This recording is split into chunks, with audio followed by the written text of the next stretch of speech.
Dementia. Dementia is devastating. It's devastating to see a loved one, a spouse, or a sibling or friend lose their memory, lose their connections to themselves, to you, and to their past. And it is so very, very common. But is it inevitable? Is it like gray hair and reading glasses? Well, today I'm here to tell you that it's not. There's exciting new research that tells us exactly how to prevent dementia. And it's not only preventable, but you can prevent up to 45% by just modifying 14 easily modified factors in your life.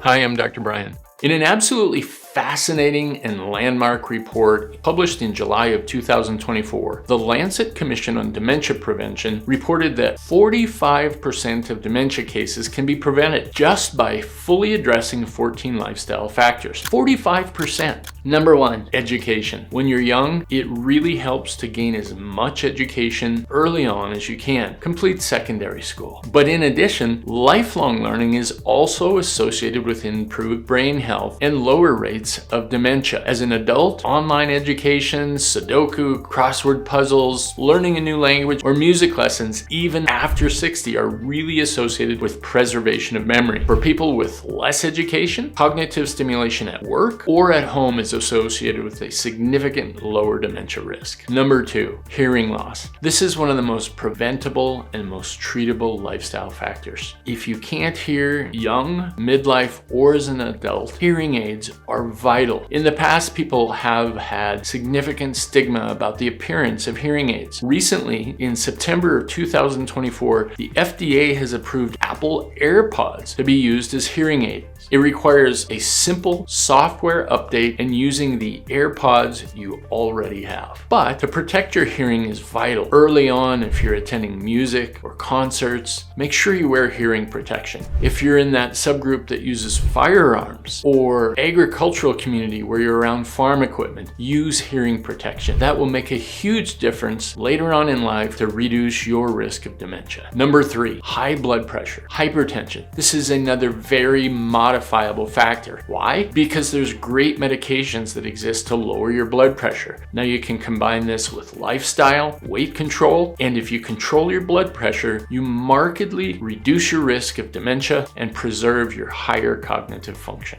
Number four, smoking. There's no secret to how bad smoking is across the board for health and how very, very difficult it is to quit. The good news is that with an organized approach and repeated efforts, it can be done. Dementia is just another reason to consider it. And although smoking is a high risk for dementia and in some studies up to 79% for Alzheimer's alone, the great news is that in a number of studies, if you stop smoking, you markedly decrease your risk of dementia and it can return to normal. More encouragement to try and kick that habit, or better yet, never start. Number five, body weight. Ideally, you'd like to have a BMI less than 25. Obesity, not only like smoking, causes a number of other health problems. It's a tremendous challenge, but reducing your weight can lower your risk of dementia. Number six, depression. Depression at adult ages is associated with a significantly higher dementia risk. The evidence is most clear for midlife depression, and depression may heighten the dementia risk by increasing your stress hormones, decreasing your levels of proteins that are good for brain cells, and shrinking the hippocampus, which is an important brain region critical for forming memory. The good news, people who are treated for depression by medication, psychotherapy, combination therapy are much less likely to develop dementia than people with depression who receive no treatment. The seventh modifiable lifestyle factor is physical inactivity. There are many ways that physical activity can benefit brain health. It reduces chronic inflammation, it improves blood flow, it increases the release of proteins that are very good for brain cells. And standard recommendations like 150 to 300 minutes of moderate intensity aerobic exercise markedly reduces your risk of dementia. That comes out to just 20 minutes of walking a day. So get yourself a Fitbit, get out there and just move.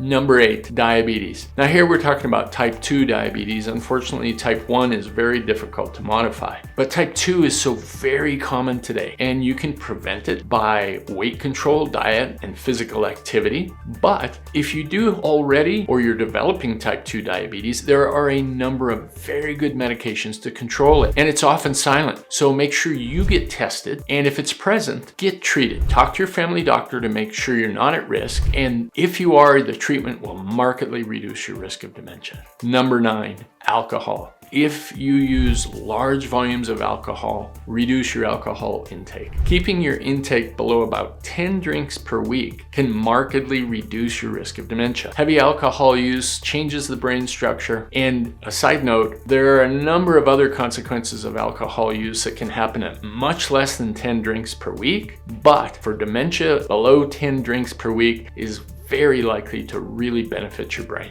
Number 10, traumatic brain injury. This is another really modifiable factor. Traumatic brain injury is caused by car, motorcycle, bike accidents, military accidents, boxing, contact sports, and falls, especially when you're elderly. So there are basic recommendations to help protect your brain. Wear a seatbelt every time you're in a motor vehicle. Wear a helmet or other appropriate gear when you're on bikes, motorcycles, snowmobiles, horses, skateboards, as well as when you skate, ski, snowboard, or do sports like soccer and football. There are some basic concussion protocols that have been instituted in a lot of the schools. Those are really important, and they're often skirted by overzealous parents and kids that want to return immediately to play sports. That can be a devastating mistake long term. Protect your brain, and especially if you're playing contact sports like football or heading the ball in soccer, you have to seriously consider what happens for the young brains of kids when that occurs.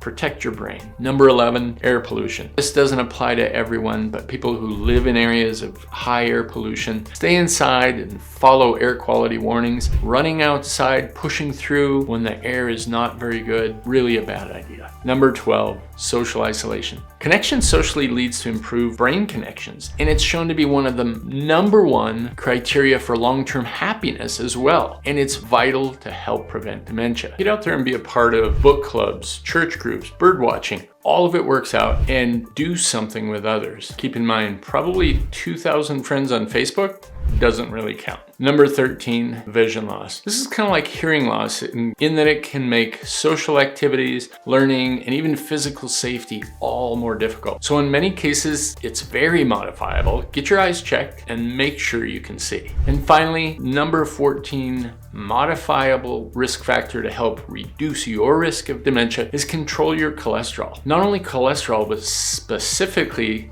LDL cholesterol. Especially elevated LDL in midlife gives a significant higher risk of dementia. So get it treated, whether it's lipid lowering drugs or lifestyle modifications, weight loss, exercise, that can protect your brain health and your heart. Those are the 14 changeable or modifiable risk factors that can reduce your risk of dementia by 45%. The good news, lots of them are related to lifestyle and activity levels, and changing one, like level of activity, will trickle down and change a bunch of the other factors, with the end result decreasing your risk of dementia. Thanks for watching, and I'll see you next time.